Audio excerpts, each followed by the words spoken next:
السلام عليكم. Uh,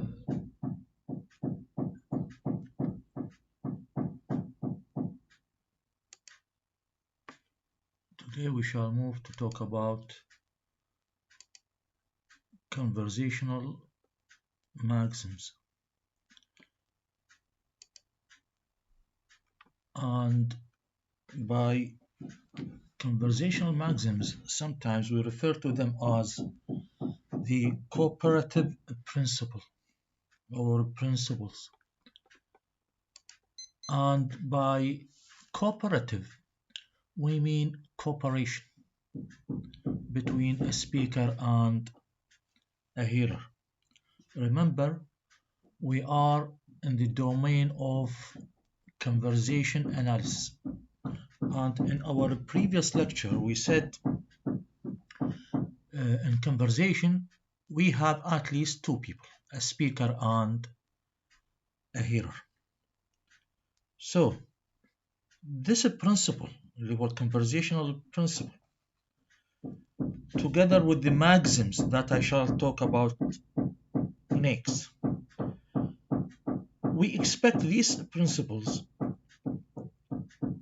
to be obeyed by our listener. يعني our listeners should obey. You know, obey, O-B-E-Y.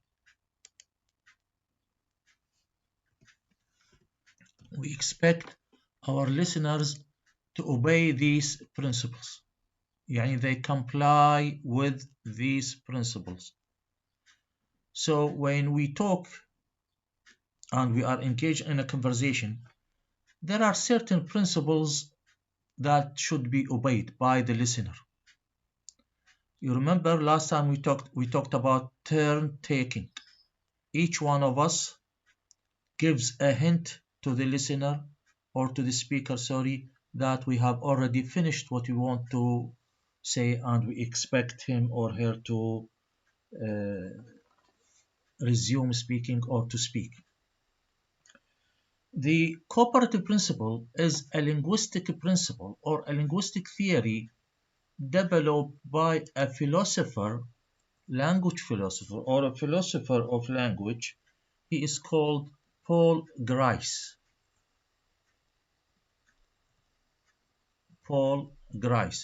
And these principles are attributed to him. They are called Grician principles from Grice in his book, which was published in 1975. The cooperative principle is stated in the following way: make your conversational contribution such as required at the stage at which it occurs by the accepted purpose of direction of the talk exchange in which you are engaged. Okay, I'm going to repeat. It is stated here in the slide, but I'm going to repeat. And this is taken from Grice. This is what Grice says in his book, published 1975. Make your conversational contribution such as required at the stage at which it occurs by the accepted purpose or direction of the talk exchange in which you are engaged. What is meant by this? What is meant by this?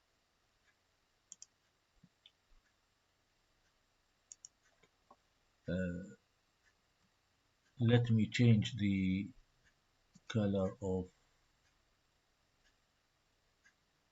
yes, now I think it is okay.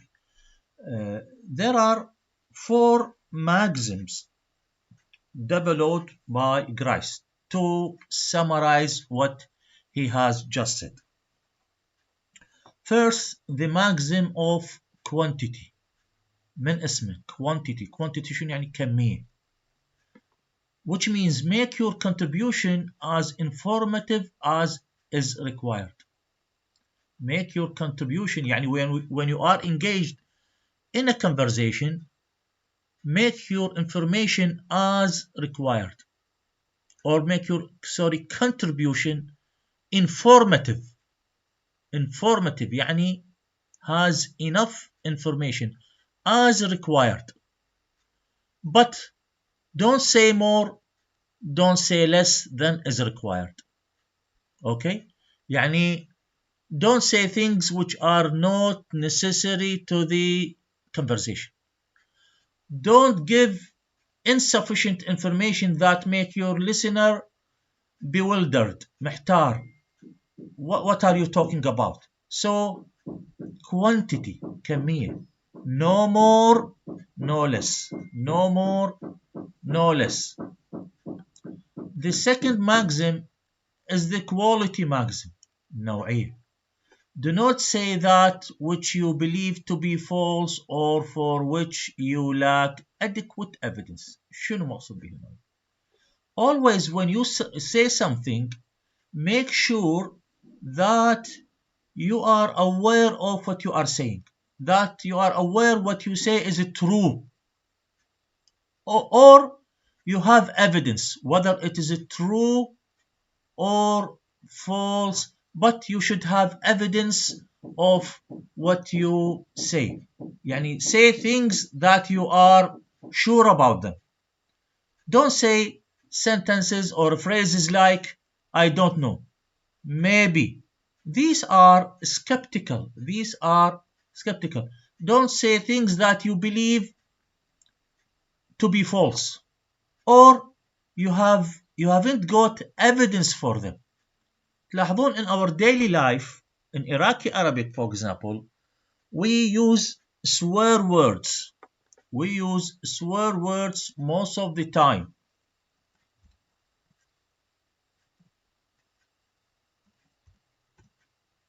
حلفان. We keep swearing most of the time. Why we resort to swear words or swearing? Sometimes we lack the evidence. We lack adequate evidence. دليل دامغ about what we are talking about. So what we do, we resort to these words. Actually, this is not enough. This is not enough.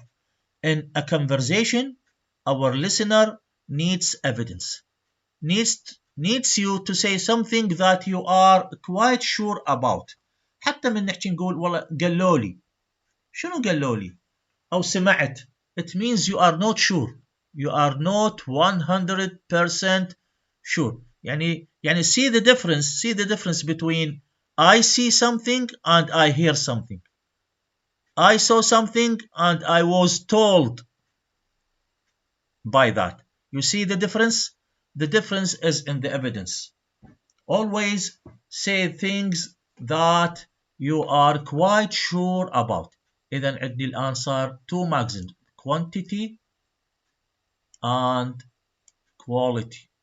ومن اسمها quantity and quality الكمية والنوعية of what you are talking about. Maxim number 3 is relation maxim.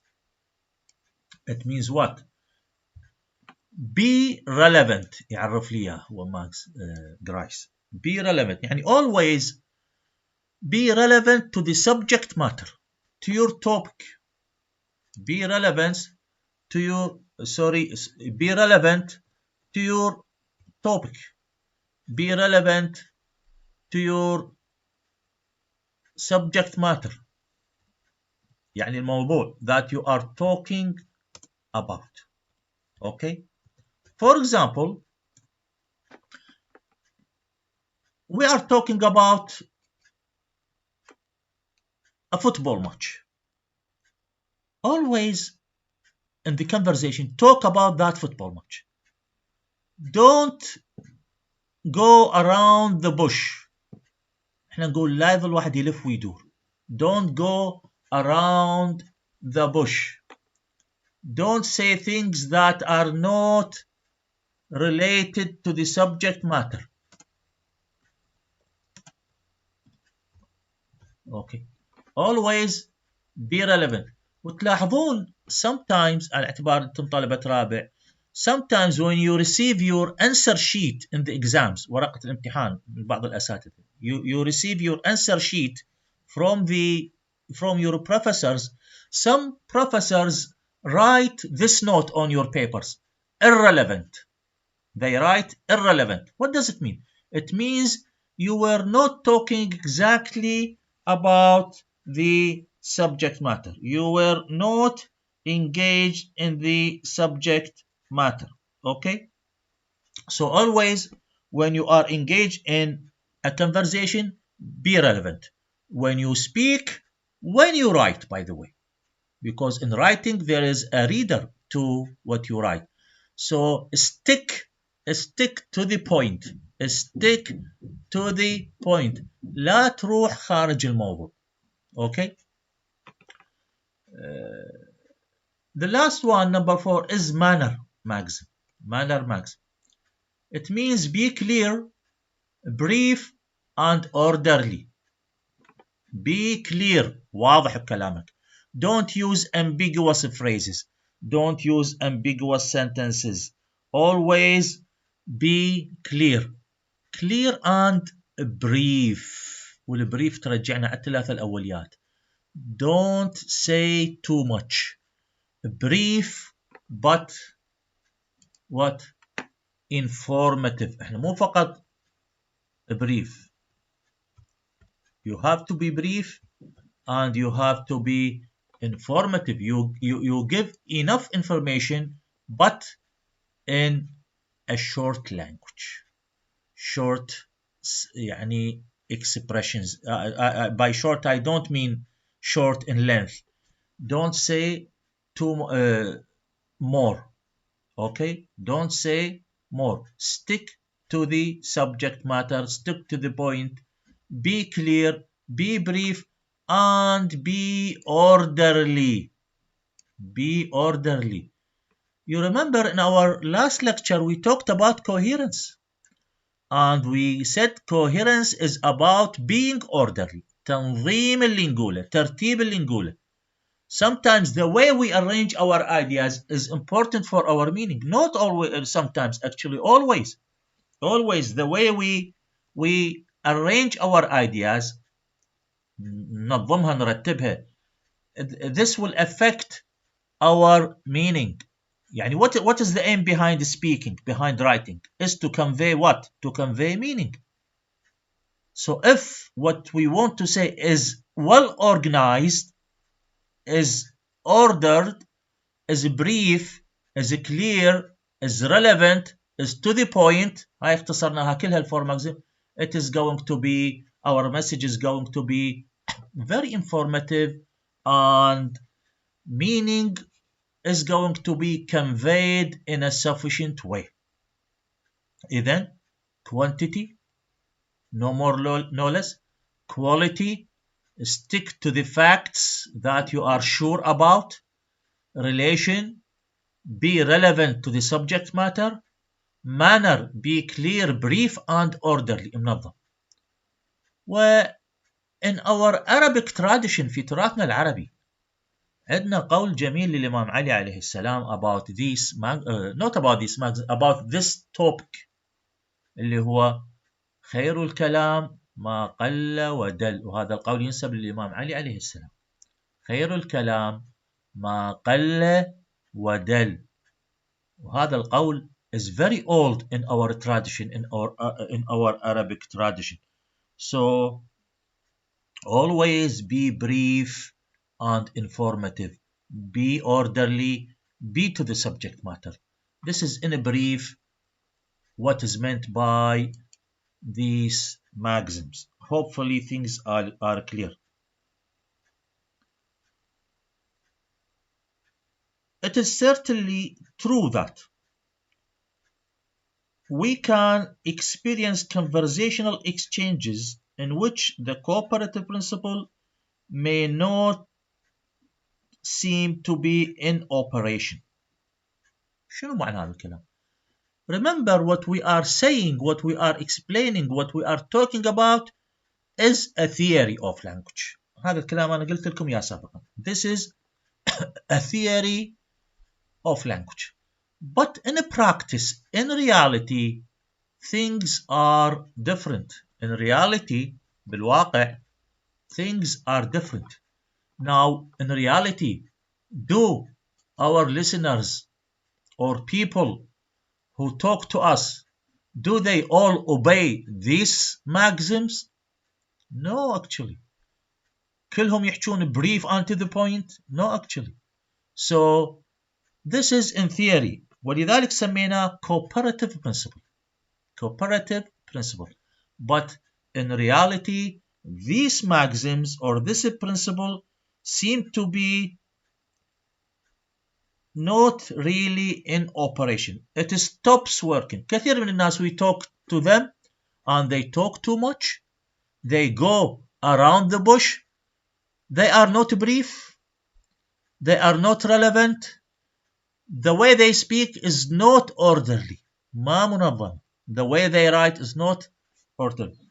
وتلاحظون النقطة الأخيرة اللي هي المانر.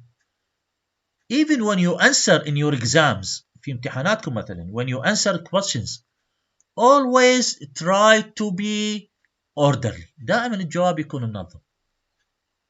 Because this is very important.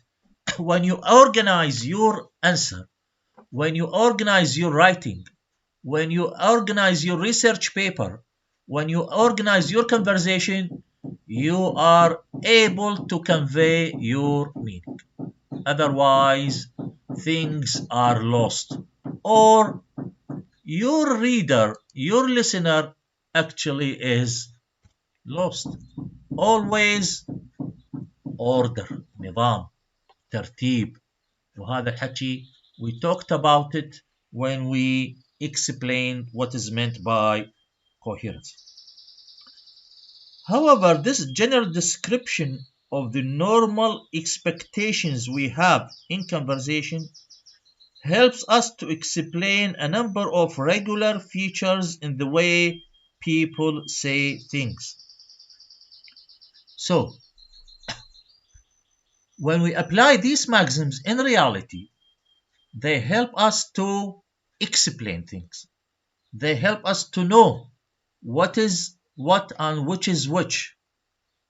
Does the speaker obey the maxims?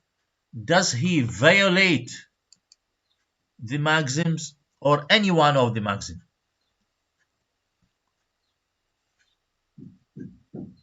You know, violate. يخرق يعني.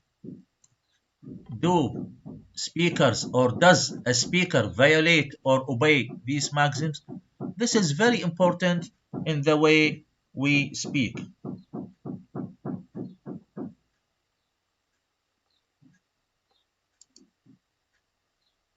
For example, during their lunch break, one woman asks another how she likes the sandwich she is eating and receives the following answer.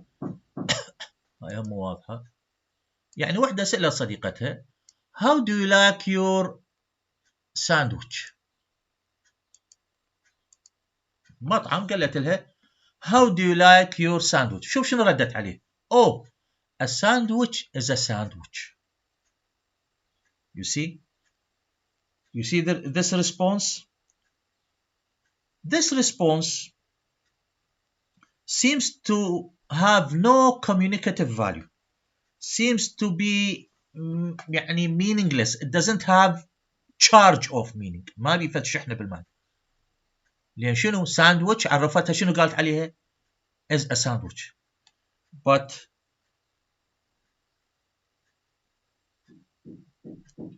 if the woman is being cooperative and adhering to the quantity maxims about being as informative as is required, then the listener must assume that her friend is communicating something. Giving the opportunity to evaluate the sandwich, her friend has responded without an explicit evaluation, thereby implying that she has no opinion, good or bad, to express. That is, her friend has essentially communicated that the sandwich isn't worth talking about. عرفتوا الفكرة؟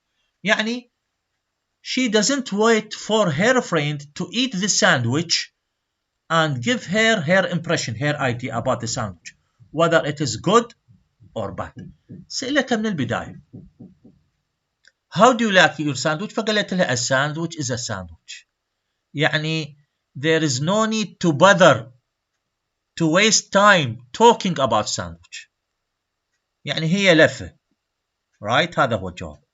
There is no need to bother and spend time talking about sandwich or defining what is meant by sandwich. So the listener, the other woman, doesn't want to bother herself or her friend about the definition of the word sandwich. That's why you see she actually violates the maxim of quantity by not giving enough information about the subject matter.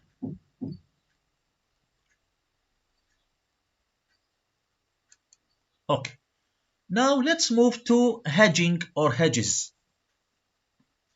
It is called hedges or hedging. And by hedging and hedgings, we mean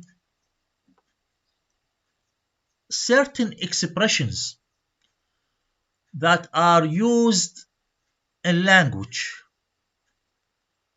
and their job to indicate that we are not really sure that what we are saying is sufficiently correct or complete.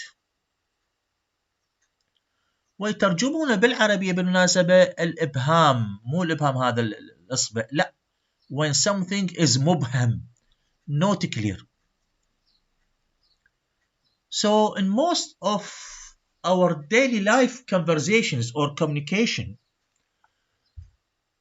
we are engaged in a conversation and we are not sure about the subject matter. We are not sure about something. So we use expressions, certain expressions, to indicate that we are not sure. Or sometimes we deliberately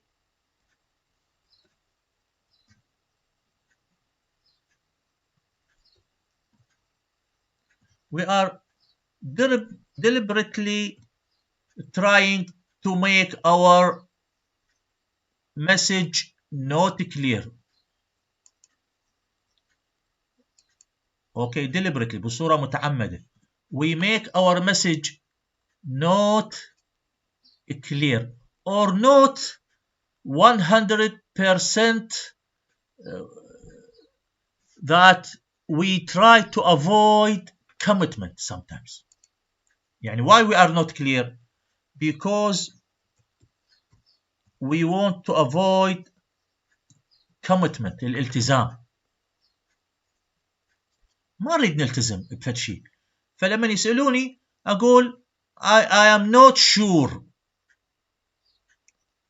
I am not sure. أو أقول as far as I know.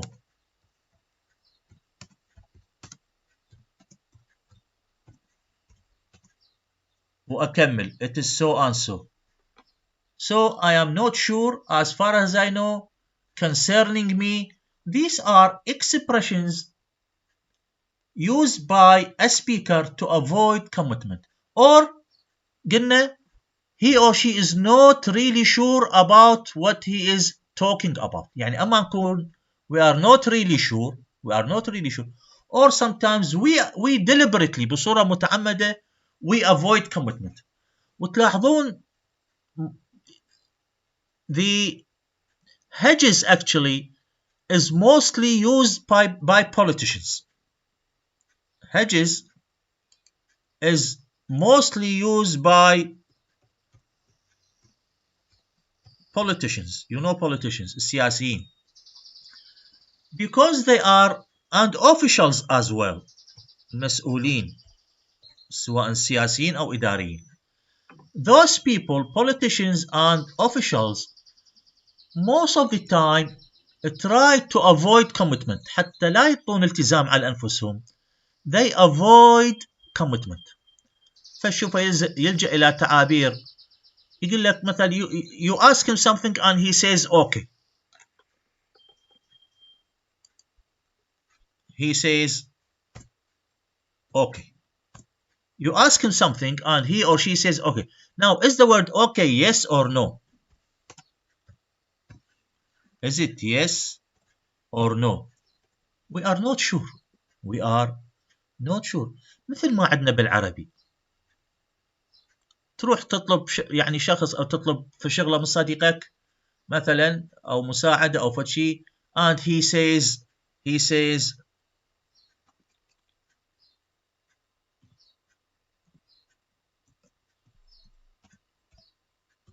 يقول لك إن شاء الله. Now, what would you understand from this expression إن شاء الله؟ تقول لي تروح باكر للسفرة، أقول لك إن شاء الله. Is it yes or no? Actually, this is avoiding commitment. Because for some people, inshallah is yes. For other people, it is no. For other people, it is certainty. It is uncertainty.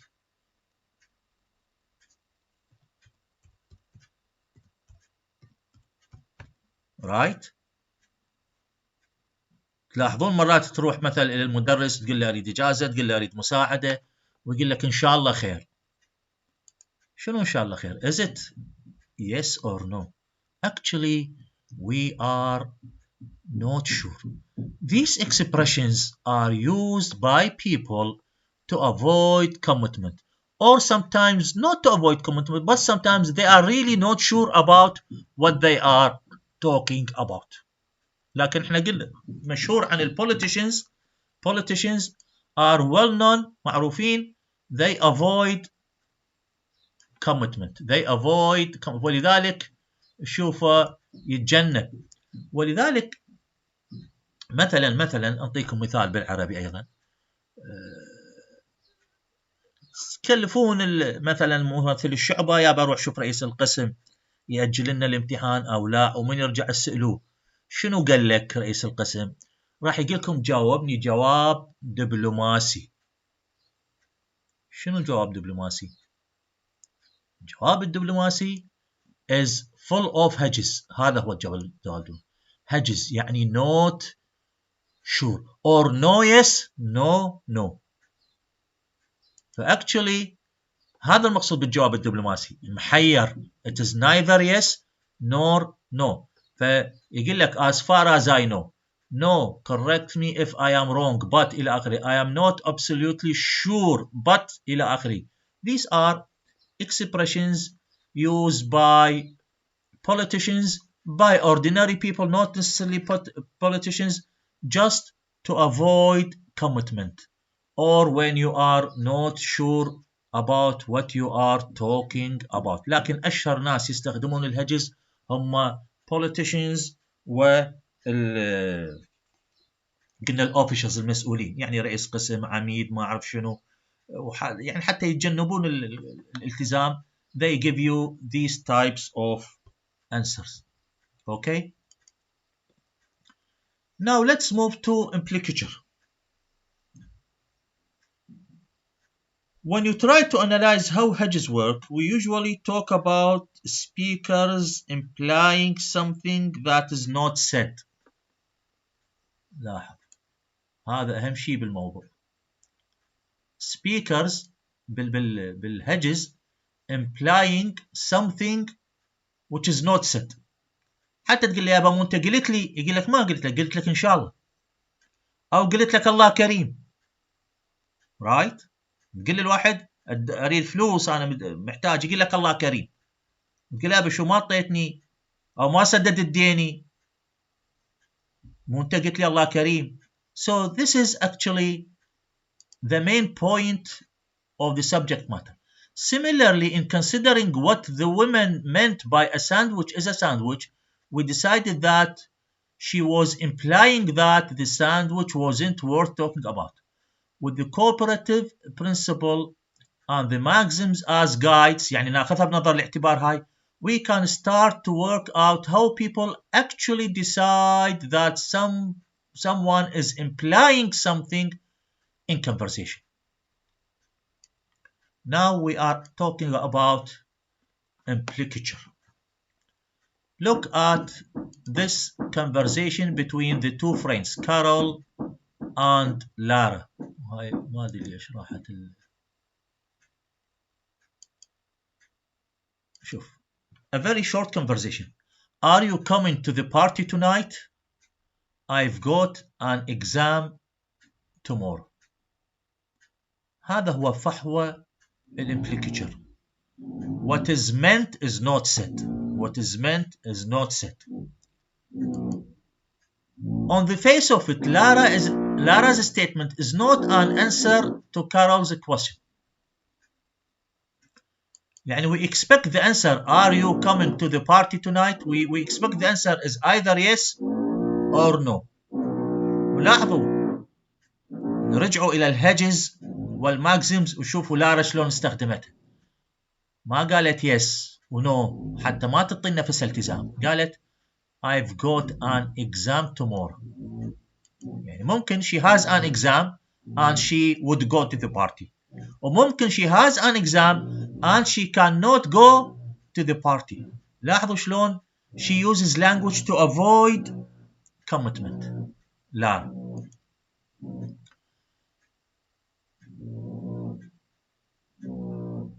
Yet Carol will immediately interpret the statement as meaning no or probably not.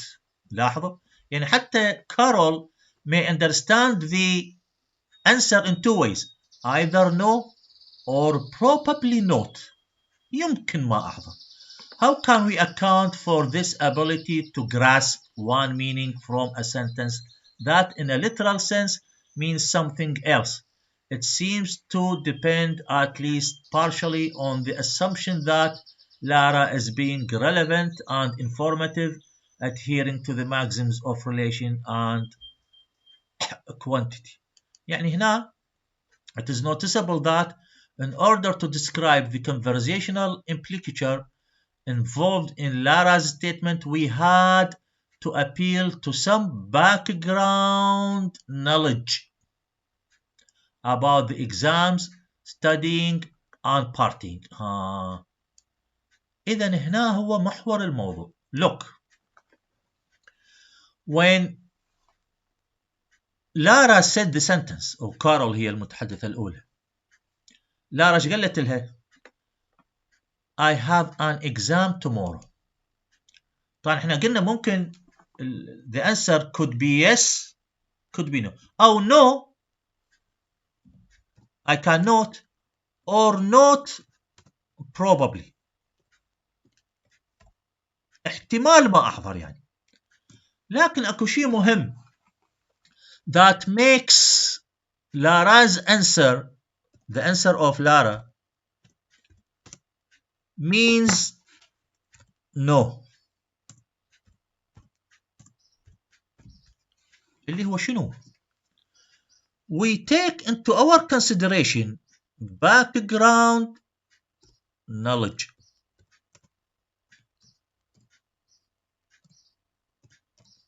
هنا هذا اعتمادا على شنو؟ our experience in life. Our experience in life. And of course language. We take this background knowledge into consideration in order to understand exactly what Lara means by saying I have an exam tomorrow. Now if we look at the word exam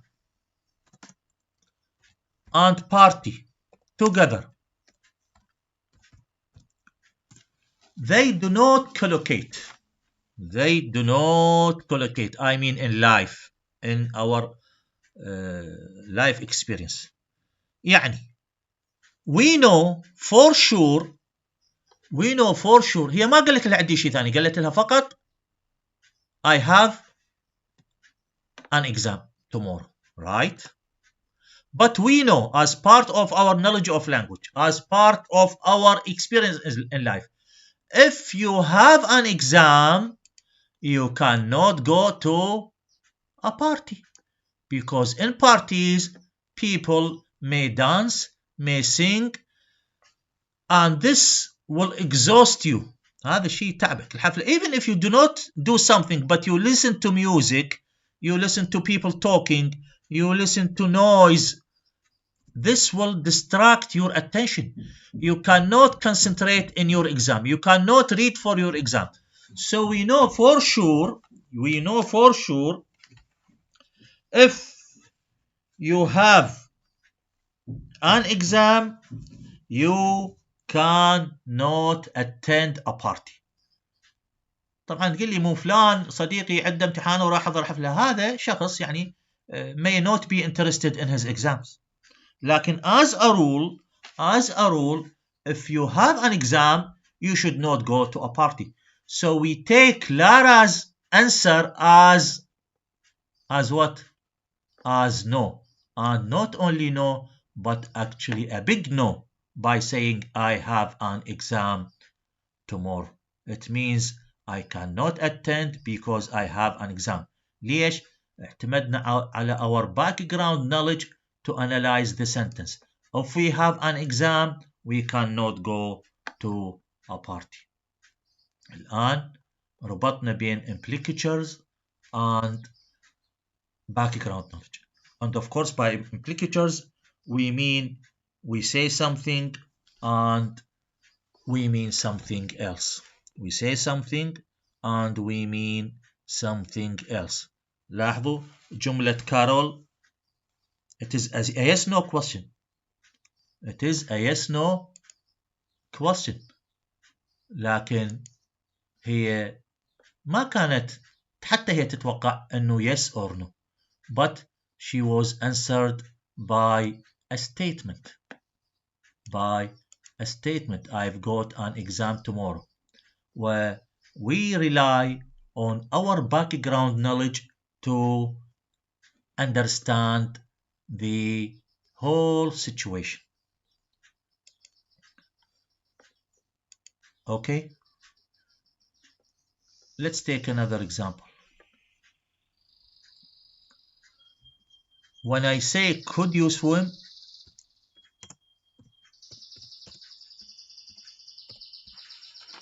this is a yes no question.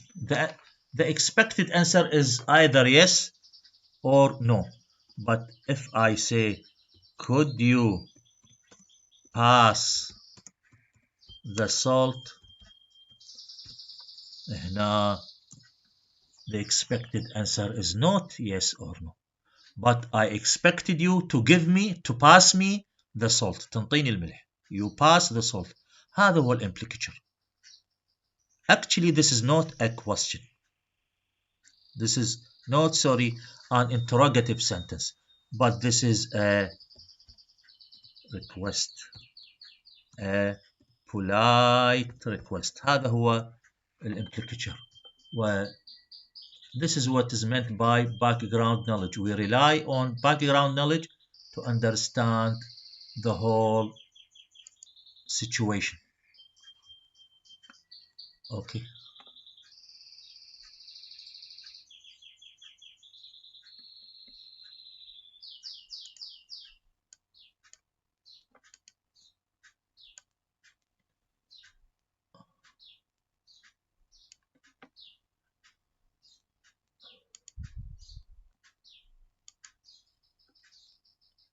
Hopefully things are clear. ما اريد اخذ وقت هواي لان الفيديو ما راح يتحمل. I am going to leave you right here. When we meet next time, I'll talk about background knowledge, schemata and script, يعني اكمل الشابتر للنهاية. This is all for the moment. As I said, the video is going to be too large to be uploaded on your channel. Hope to see you next time. Thank you very much.